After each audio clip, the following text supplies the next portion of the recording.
Tennessee District 19 residents. My name is Rueben Dockery. You know, we've seen challenges with youth violence, underachievement in our schools, dire poverty in neighborhoods, and civic disconnect from many residents. As a voter in District 19, a pastor, an educator, and community advocate, I appeal to you. So I'm originally from Chicago, Illinois, attended public schools there, and I came to Nashville 26 years ago. And I, in pursuit of my bachelor's degree, currently have a bachelor's degree with a focus in history from Fisk University. From there, I got my master's degree in education with the focus on leadership supervision from Trevecca Nazarene here in Nashville. And subsequently, we went to Walden University to begin our doctoral studies in K through 12 educational leadership. And so you've been involved in all kinds of activities in Nashville, Tennessee. Oh, absolutely.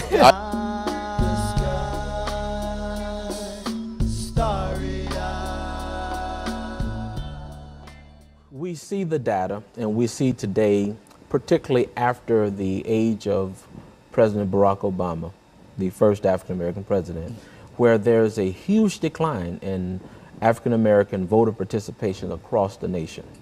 There was this energy that burst back in '07 and '08 that ultimately put them in, and we saw that decline by 2012, where there was this lack of interest. But historically, there's a historical basis for this. I'm convinced, as a student of history, that there are a lot of reasons why, specifically African Americans, have lost confidence in the electoral process in America. And specifically for the African American experience, the question is, what is the relevance for us? How really do we benefit from it? Many people would argue that it's just a game and it's not worth our time. And I think hence the apathy that we see across the nation, more specifically, state of Tennessee, right here in Davidson County. Frederick Douglass pressed him and said, you cannot set him free without giving him the quintessential right of a citizen, and that's the right to vote. And by 1870, I think it was February, the 15th Amendment was enacted as a part of the Constitution, which gave black men at that time, black women still were not allowed to vote, black men the right to vote. 7 men, black men, Negroes at that time they were called, went to the United States Congress. And they were there until about 1929, I believe it was, when they began to dwindle in terms of African American representation in Congress. And it was a long period of time before you had any more. Interestingly enough, it was the Republican Party that African Americans first embraced in terms of casting their vote. Frederick Douglass became a runner with the Liberty Party of that time, and he was actually ran as on a vice presidential ticket.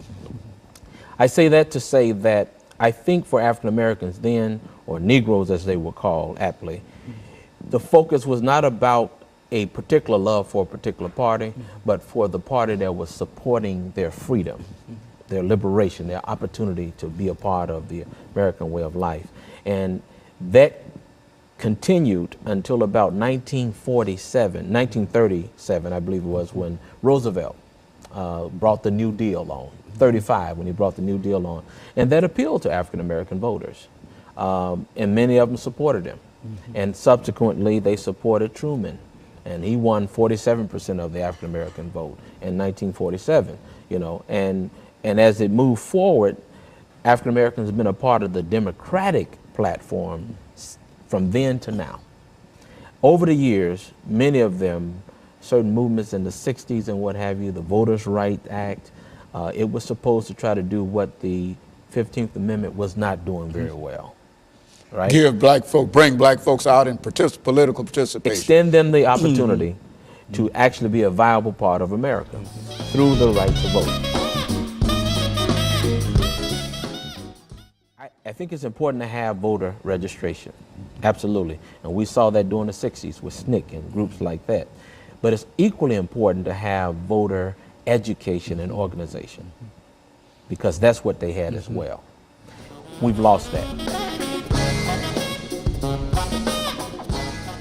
And today what we're seeing is this apathy that comes from being disappointed. And so in a real sense, there has to be much more activity in terms of organizing and educating Right.